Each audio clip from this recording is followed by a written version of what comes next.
Manajemen ASN adalah pengelolaan ASN untuk menghasilkan pegawai yang profesional, memiliki nilai dasar, etika profesi, bebas dari intervensi politik, serta bersih dari praktek korupsi, kolusi, dan nepotisme.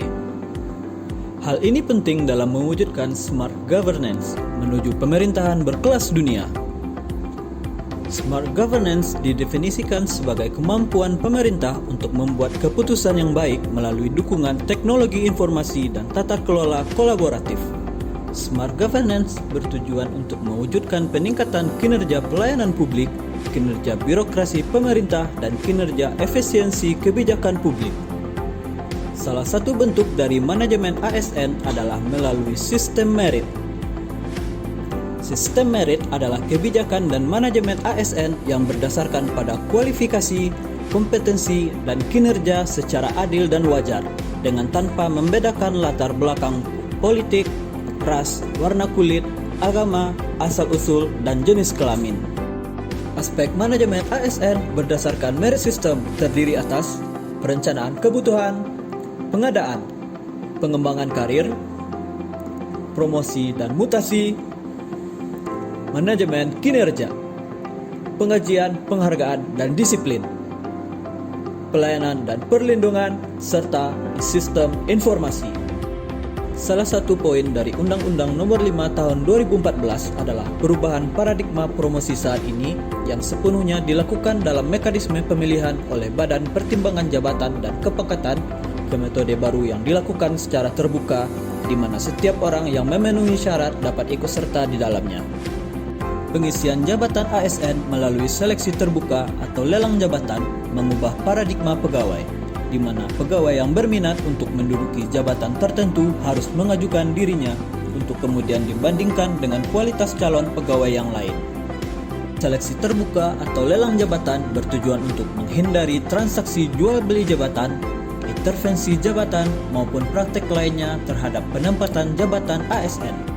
Dalam penerapan seleksi terbuka atau lelang jabatan, terdapat beberapa faktor yang menghambat keberhasilan pelaksanaannya, yaitu adanya resistensi dari jajaran pimpinan, faktor kearifan lokal, lelang jabatan membutuhkan biaya yang tidak sedikit, dan munculnya potensi petualang jabatan yang dilakukan oleh pegawai.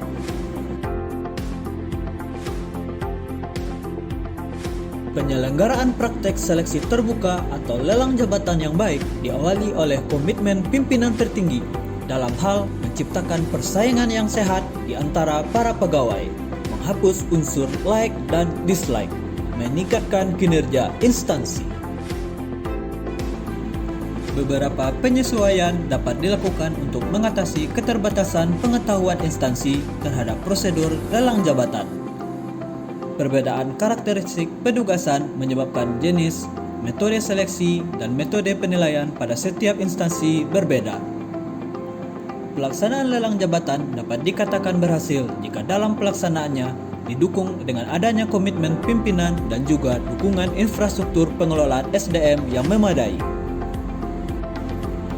Kami menyarankan untuk menerapkan ketentuan lelang jabatan seperti yang diatur dalam Undang-Undang Nomor 5 Tahun 2014. Penyusunan ketentuan lelang jabatan dengan memperhatikan beberapa hambatan pelaksanaan lelang jabatan seperti kearifan lokal dan biaya, serta mencegah munculnya petualang jabatan. Mengidentifikasi potensi sumber daya manusia yang tersedia baik di dalam maupun di luar organisasi dikaitkan dengan pengetahuan dan keahlian yang dimiliki.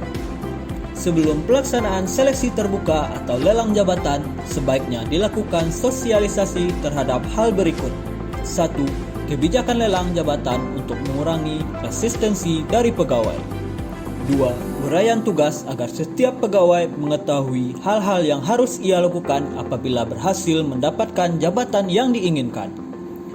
3. Standar kompetensi dan standar keahlian agar setiap pegawai dapat mengembangkan diri sesuai syarat kompetensi dan keahlian yang telah ditetapkan.